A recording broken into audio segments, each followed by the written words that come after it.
Saludamos 8 de la mañana, 11 minutos a nuestro siguiente invitado. Estoy hablando en este caso del diputado de la UDI por la región de Coquimbo, presidente de la Comisión de Minería y Energía, Marco Antonio Zulantay. Muchas gracias por el contacto. Muy buenos días. Muy buenos días, Constancia, Diana y a todos los auditores de Radio Universidad de Chile. Un gusto poder conversar con ustedes esta mañana. Bueno, ayer, después de cumplir con todas las primeras etapas, se aprueba esta acusación constitucional en contra del exministro de Energía, Diego Pardow, en la Cámara de Diputadas y Diputados. Ahora deberá ser revisada por el Senado. Antes de proyectar o mirar también este rol que va a asumir el Senado con los antecedentes, ¿qué impresiones se quedó ayer respecto de los argumentos que se presentaron, los votos también, incluso de algunos sectores o figuras más relacionadas con el actual oficialismo, como el propio Mulet? ¿Con qué se quedaría con la jornada de ayer? A ver, con varias cosas. Primero es que la acusación, en el argumento base de la acusación, no nos olvidemos que después se fueron complementando algunas cosas que, según mi punto de vista, no fueron tan sólidas, digamos. En el argumento base de la acusación, que fue haber en el fondo dilatado un tiempo demasiado extenso el reconocimiento de que venían las tarifas con un sobreprecio, habiendo sido la empresa habiendo sido autodenunciada en ese sentido. Ese argumento base yo creo que fue el que primó en la sala para tener los votos en forma, yo diría, transversal. Usted señalaba recién, diputados oficialistas votaron a favor porque se formaron la convicción de que básicamente esa acción, ese punto, no era bajo ninguna circunstancia argumentable en favor, en este caso, de la defensa del ministro. También, yo soy muy sincero siempre en hablar, creo que también hubo elementos políticos, incluso después de las elecciones. En algunos sentidos se da a entender de que hubo, entre comillas, pasadas de cuenta de algunos oficialistas que no se sintieron respaldados por el gobierno en la conformación de la lista primero, en la campaña después, y que perdieron su escaño y que utilizaron a lo mejor este mecanismo, esta vía, para dar a conocer su malestar. Con algunos, en algunos sentidos que tiene que ver post campaña. O sea, hay de todo. Eso fue lo mínimo, ¿eh? Yo le diría que fue lo mínimo, pero no hay que, digamos, negar que puede haber sido así también. Muy buen día, diputado. Hay cierta resistencia o una insistencia más bien de parte del oficialismo, o no voy a decir eso, del gobierno, y también de parte del exministro Diego Pardow, de que esta acusación constitucional se basa en antecedentes falsos. También el ministro Elizalde decía carece de fundamento, y quería leer una frase específicamente del ministro Elizalde: es una acusación inconducente, improcedente, no hay ninguna referencia a hechos propios. Nuevamente se ha utilizado una herramienta que ha sido muy común durante todo este tiempo: presentar una acusación constitucional que no resuelve los problemas que afectan a nuestros compatriotas. ¿Qué opina de esa postura que ha sido permanente de parte del Ejecutivo, a pesar de incluso los votos a favor del oficialismo? Bueno, todas las acusaciones constitucionales tienen distintas aristas, distintas formas. Una de ellas, evidentemente, son las aristas políticas y administrativas, etcétera. Pero yo me quiero referir a un solo hecho que fue suficientemente reconocido y según mi punto de vista muy mal justificado. Y es que el error de cálculo primero y después el autodenuncia de Transelec se conocieron con mucha anticipación.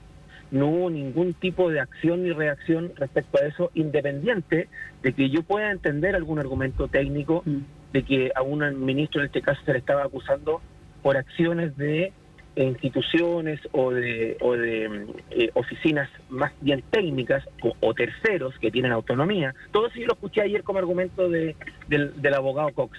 Pero lo que sí es claro es que hubo un tiempo que fue suficiente, más largo de lo común. Estamos hablando de un año y más, incluso, para haber tomado alguna acción, para haber informado, para haber reconocido, para haber autodenunciado, una serie de cosas que podrían haberse hecho que no se hicieron. Y eso yo creo que no tiene ninguna justificación en cuanto al fondo de la acusación, que yo creo que, como digo, fue el argumento más sólido que en este caso tiene la acusación. Lo otro puede ser debatible, son calificativos y normales que hacen los ministros que defienden, que son impresentables, que son una serie de cosas, se entiende, es parte del juego, pero yo creo que el argumento base respecto a la inacción respecto a un hecho muy muy concreto, yo creo que eso no tiene de verdad justificación.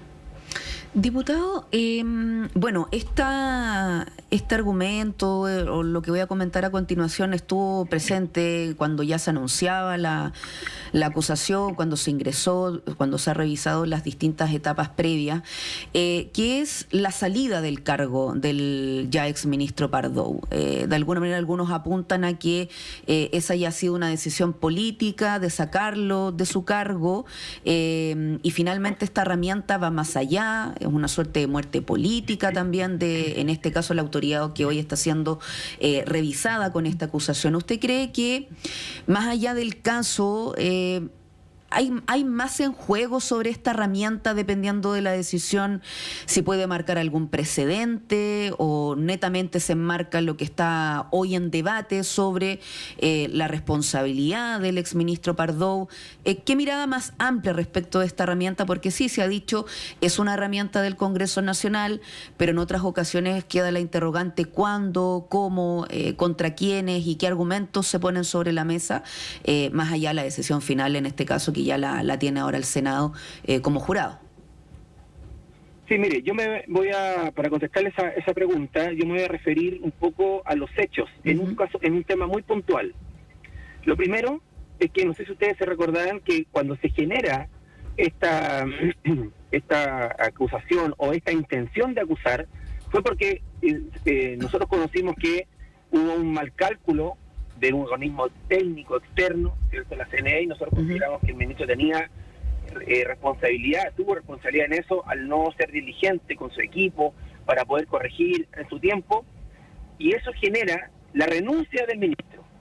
Y yo quiero ser muy sincero, en la interna de mi bancada de la UDI, que fue el partido, ¿cierto?, nosotros fuimos los que llevamos adelante esto, y también después con los demás integrantes de Chile Vamos, creímos que era suficiente la renuncia del ministro, que la responsabilidad política ya estaba, en ese caso, estaba pagada, por decir una forma.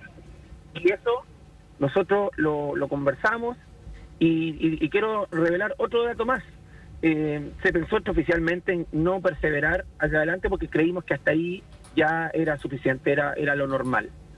Pero resulta que lo que generó ir más allá fue todo el tema Transelec, que básicamente es lo que le señalaba anteriormente. Esta carta, esta autodenuncia, y después de casi un año, un poco menos de un año, sin ningún tipo de acciones, ningún tipo de reacciones, yo creo que, y ahí fue lo que no solamente nosotros, me refiero a Chile Vamos, me refiero a la UDI, sino que ya fue transversalmente, hubo una ofensiva y una oleada, incluso liderada por muchos diputados oficialistas, de que esta situación no podía quedar solamente en una renuncia, sino que había que dar una señal más allá respecto a la responsabilidad y respecto a la diligencia que siempre debe tener un jefe superior de servicio, como dice el término de Contraloría, ¿cierto?, en este caso un ministro, un director de servicio, respecto a un caso tan sensible como en este caso también estamos hablando de perjuicio económico a cada uno de nosotros los chilenos. Estamos hablando a esta hora de la mañana con el diputado de la UDI, presidente de la Comisión de Minería y Energía, Marco Antonio Zulantay. Diputado, ¿qué se espera en el Senado? El gobierno evidentemente espera que la ofensiva sea rechazada, pero están los votos que ve usted respecto a la tramitación en el Senado.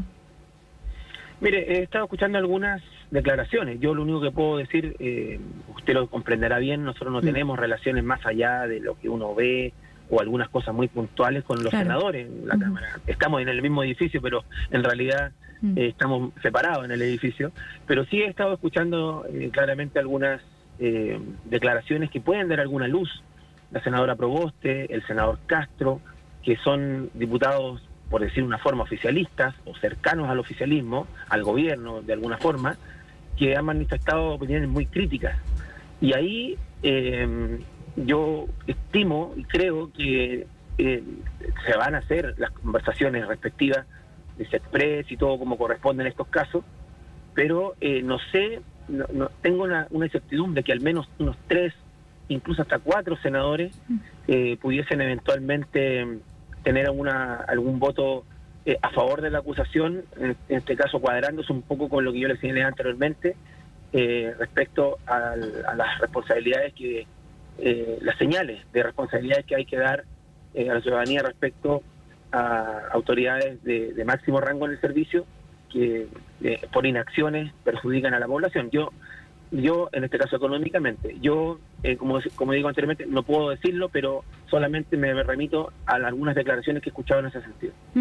Diputado, para ir al tema más de fondo y que tiene que ver con la devolución de estos cobros en exceso a los chilenos y chilenas, ayer el gobierno anunció que van a impulsar una ley corta para devolver los sobrecobros antes y en una sola cuota, que es algo que se pedía desde antes. El gobierno inicialmente dijo no, eso no va a pasar, va a ser desde enero, pero finalmente antes de la acusación constitucional, o más bien de la votación, se dice que se va a impulsar esta ley corta.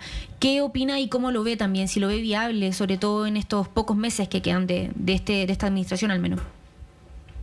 Sí, mire, yo también me voy a remitir al inicio de este problema. En las primeras cuñas que me pidieron a mí en la prensa, yo señalé, sin tener más conocimiento detallado de lo que iba a venir después, que aquí la devolución tenía que ser rápida, en tiempo, en forma, y yo también planteé, como presidente de la comisión, no oficialista, que es muy importante porque los proyectos que hay en esta línea oficialista, y yo planteé la necesidad de que la devolución sea en una sola cuota, de una sola vez, porque justamente no estamos hablando solamente de plata, estamos hablando solamente de recursos, sino también, de aquí estamos hablando también del prestigio o de la incertidumbre y el prestigio que se está perdiendo o que se ha perdido muy fuertemente en la industria eléctrica.